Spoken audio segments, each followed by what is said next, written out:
Hello viewers, তোমরা সবাই কেমন আছো? আবার নিয়ে চলে এসেছি একটা মিষ্টি রেসিপি নিয়ে। আর এই মিষ্টিটার নাম হলো মনোহারা মিষ্টি, যেটা কিন্তু সুজি দিয়ে তৈরি হয় আর খেতে কিন্তু দারুণ হয়।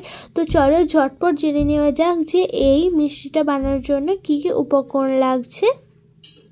প্রথমে গ্যাস ওভেনে আমি একটা কড়াই চাপিয়ে দিয়েছি, এর মধ্যে দিয়ে দিচ্ছি ঘি। ঘিটা দেওয়ার সঙ্গে সঙ্গে দেখো এটা মেল্ট হয়ে গেছে।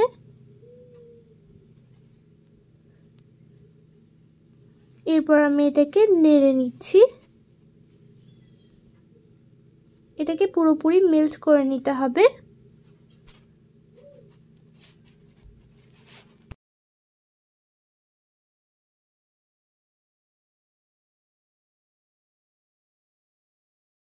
এরপর যেটা আমি এর মধ্যে অ্যাড করব সেটা হলো 1 কাপ পরিমাণ সুজি। এই 1 কাপ পরিমাণ সুজিটা এর মধ্যে দিয়ে দিলাম। তারপর এটাকে ভালো মতো করে নেড়ে নিতে হবে।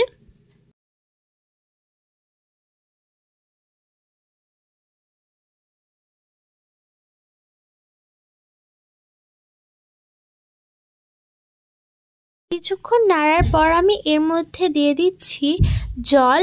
তো ওই কাপের 1 কাপ পরিমাণ আমি জল অ্যাড করে দিলাম। আর দেওয়ার সঙ্গে সঙ্গেই দেখো আমি এটাকে ভালো মতো করে মিক্স করে নিচ্ছি। তো দেখো এটা কেমন একটা ডোয়ের মতো হয়ে গেছে। তো এরপর আমি এটাকে ঠান্ডা করতে দিয়ে দেবো। তো আমি একটা পাত্রের মধ্যে এটাকে ঠান্ডা করতে দিয়ে দিচ্ছি। তারপর আমি দিয়ে দিচ্ছি বেকিং পাউডার, আর দিয়ে দেবো 1/2 চামচ বেকিং সোডা আর সামান্য পরিমাণ লবণ। নিয়ে এটাকে ভালোভাবে মিক্স করে নিতে হবে।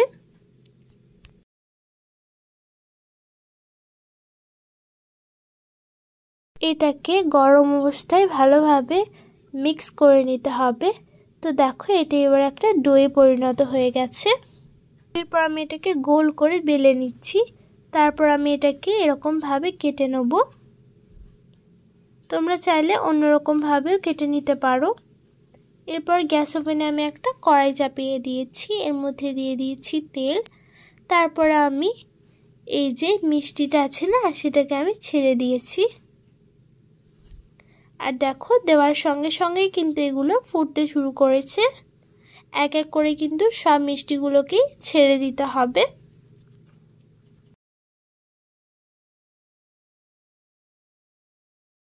তো সবগুলোকেই দেখো আমি একইভাবে দিয়ে দিচ্ছি। এরপর এটাকে কিছুক্ষণ সময় নিয়ে বেশ লাল লাল করে ভেজে নিতে হবে। কিছুক্ষণ পর দেখো আমি এগুলোকে এরকমভাবে উল্টে দিচ্ছি।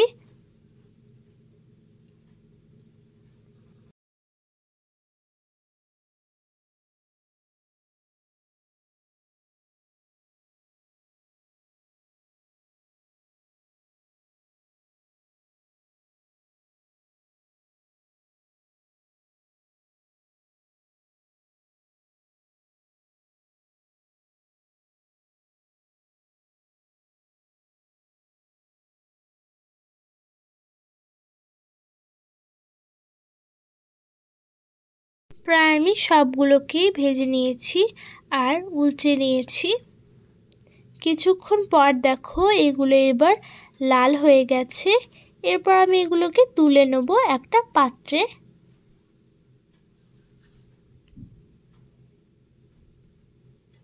এরপর আমি একটা শিরা রেডি করব। তো প্রথমে গ্যাস ওভেনে আমি নিয়ে নিচ্ছি একটা কড়াই। তারপরে দিয়ে দিয়েছি ওই 1 বাটি পরিমাণ চিনি। তারপরে দিয়ে দিচ্ছি জল। একটা শিরা রেডি করে নিতে হবে।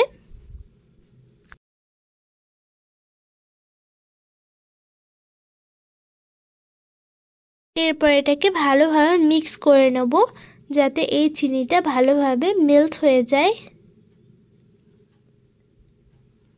তো দেখো এবার ধীরে ধীরে কিন্তু চিনিটা মেল্ট হয়ে যাচ্ছে। এরপর দেখো এটা ফুটতে শুরু করেছে। তারপর আমি ওই মিষ্টিগুলোকে এক এক করে এর মধ্যে ছেড়ে দেব।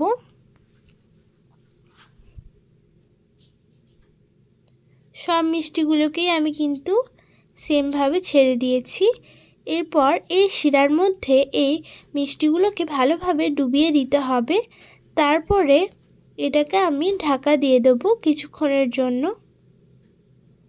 কিছুক্ষণ ফোটানোর পরে রেডি হয়ে গেল আমাদের সুজির এই মিষ্টিটা, যেটা দেখতে আর খেতে কিন্তু দারুণ। তাই অবশ্যই তোমাদের কাছে অনুরোধ রইল একবার হলেও এই মিষ্টিটা ট্রাই করে দেখবে।